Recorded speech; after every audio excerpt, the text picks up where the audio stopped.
भले हमनी लगे रूप रंग होखो या ना होखो, लेकिन टैलेंट तो भगवान इतना दे दिल हवा कि हमनी के कहीं भी रहम सन तो कमा के खा सकतानी, अपना बालो बच्चा के भर पेट खिला सकतानी, ओकरा के पढ़ाई लिखाई भी करा सकतानी, आ संगे संगे पूरा परिवार के भी खर्चा चला सकतानी।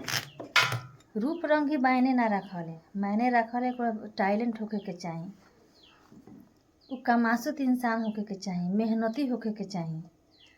आ ना तो रूप के पूजा तो सारी दुनिया करले, कभी कभी गुण के भी पूजा कर लेवे के चाही। कहीं कहीं देखल जाले कि रूप सबसे ज्यादा महत्व रखले। सबसे पहले लोग ही देखले कि इंसान सुंदर बा कि ना बा, लेकिन हमनी के सोच अलग बा।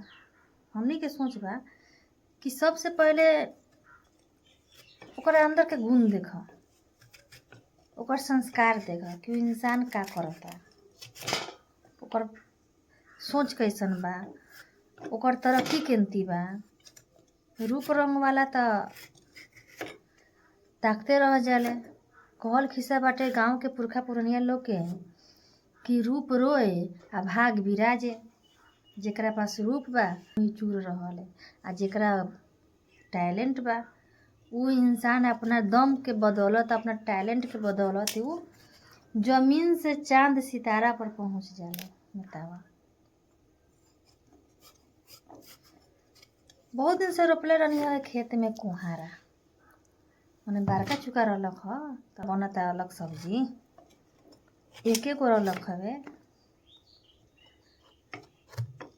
तो मिल बांट के खाने का दिक्कत बा। कोनो भी चीज होके थोड़ा होके मिल बांट के खाए, सबके भी अच्छा लगी। सवाद भर पेट खाए में ना होखले, सवाद होखले एक दूसरे के शेयर करके खाए में। लोग भले जे कहे, केहू के केहू सोच ना बदल सकता।